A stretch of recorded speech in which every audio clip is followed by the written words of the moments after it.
নমস্কার বন্ধুরা, আমি অনিন্দিতা আপনাদের সকলকে স্বাগত জানাচ্ছি। আশা করি আপনারা সবাই খুব ভালো আছেন। আজকের আমি দুর্দান্ত স্বাদের মটরশুঁটির পাঁপড় আপনাদের সাথে শেয়ার করব। তো প্লিজ বন্ধুরা পুরো ভিডিওটি দেখার অনুরোধ রইল আমি কীভাবে বানাচ্ছি। কড়াইশুঁটির পাঁপড় বানানোর জন্য এখানে আমি দেখুন বন্ধুরা তাজা কড়াইশুঁটি নিয়েছি। কড়াইশুঁটিটা আগে থেকে আমি ধুয়ে পরিষ্কার করে নিয়েছি। আর বেশি বানাতে চলে কড়াইশুঁটির পরিমাণটা বাড়িয়ে দেবেন। এখানে আমি মিক্সিং জার রেখেছি, জারের মধ্যে কড়াইশুঁটিটা নিয়ে নেব।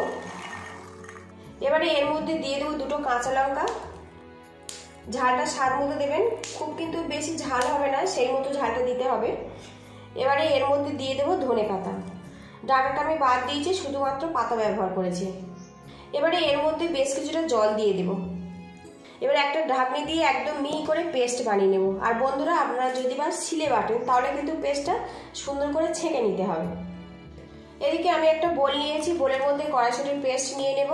আর এখানে আমি মিক্সিতে দিয়ে কড়াইশুঁটির পেস্ট বানিয়েছি, ছাঁকার কোনো প্রয়োজন নেই। তো একদম মিহি করে পেস্টটা রেডি হয়ে গেছে।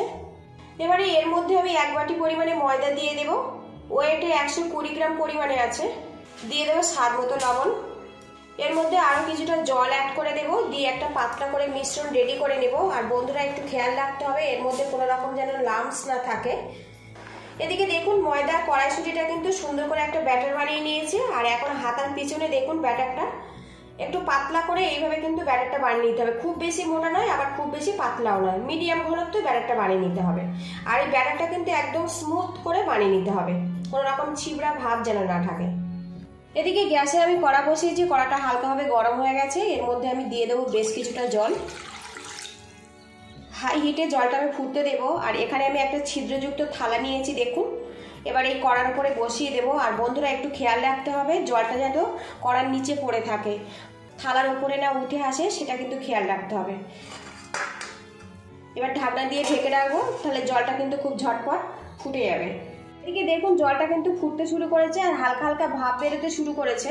এবার এই থালার উপরে একটা বাটার পেপার আমি গোল করে কেটে নিয়েছি, সেটা এইভাবে দিয়ে দেবো। আর একটু খেয়াল রাখতে হবে এই চারিদিকটা কিন্তু একটু ফাঁকা রাখতে হবে, যাতে সহজে ভাপটা ওপরের দিকে উঠে আসতে পারে।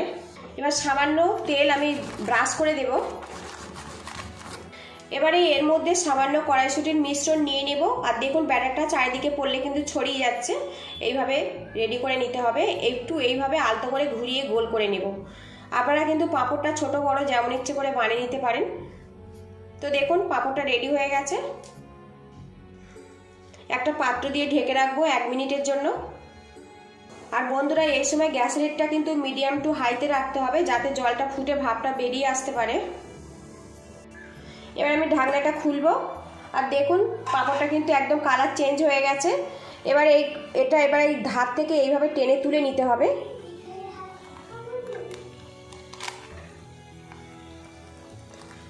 তো দেখুন পাঁপড়টা কিন্তু রেডি হয়ে গেছে। এবার এখানে আমি একটা থালার পিছনটা নিয়েছি। এবার এর ওপরে পাঁপড়গুলো আমি এইভাবে রেখে দেব। আর এখন দেখুন পাঁপড়টা কিন্তু জড়ানোর কোনো রকম ভয় নেই, ওই জন্য এর মধ্যে কিন্তু কোনো রকম তেল লাগানোর ঝামেলা থাকবে না। আবারও কড়াইশুঁটির মিশ্রণ আমি দিয়ে দেব।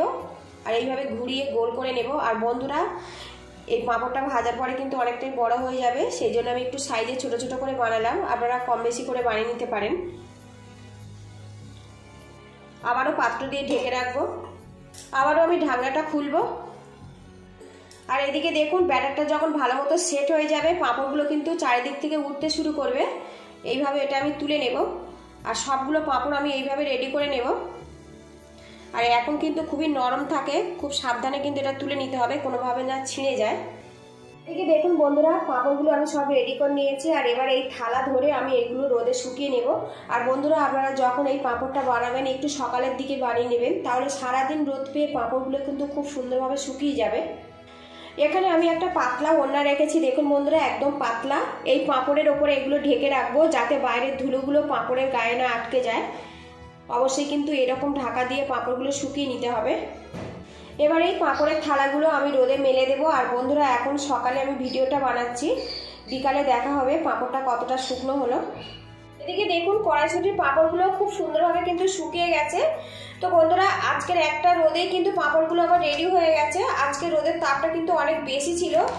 আর এখন দেখুন পাঁপড়গুলো কালার দেখুন কত সুন্দরভাবে রেডি হয়েছে, আর কতটা মুচমুচে ভাবে এটা রেডি হয়েছে দেখুন। আপনারা শব্দ শুনে নিশ্চয়ই বুঝতে পারছেন। আর বন্ধুরা, যখন আপনারা এই পাঁপড়টা স্টোর করবেন, পাঁপড়গুলো কিন্তু খুব ভালো করে শুকিয়ে নেবেন, তাহলে পাঁপড়টা কিন্তু বেশ ভালো থাকবে। আর এখন এই পাঁপড়টা কিন্তু আমি অল্প কিছু ভাজবো, অল্প কিছু রেখে দেবো। আর বন্ধুরা, ভিডিওটি ভালো লাগলে একটা লাইক দিয়ে দেবেন, আর চ্যানেলে নতুন হয়ে থাকলে চ্যানেলটিকে সাবস্ক্রাইব করার অনুরোধ রইল। পাঁপড়গুলো ভাজার জন্য কড়াইতে আমি তেল দিয়েছি, তেলটা গরম করে নেব। এবার এই তেলের মধ্যে একটা করে পাঁপড় দিয়ে দেব।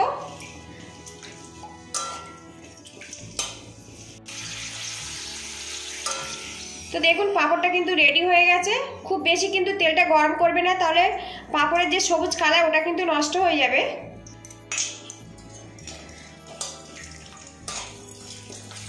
এইভাবে পাঁপড়গুলো আমি ফ্রাই করে নেব।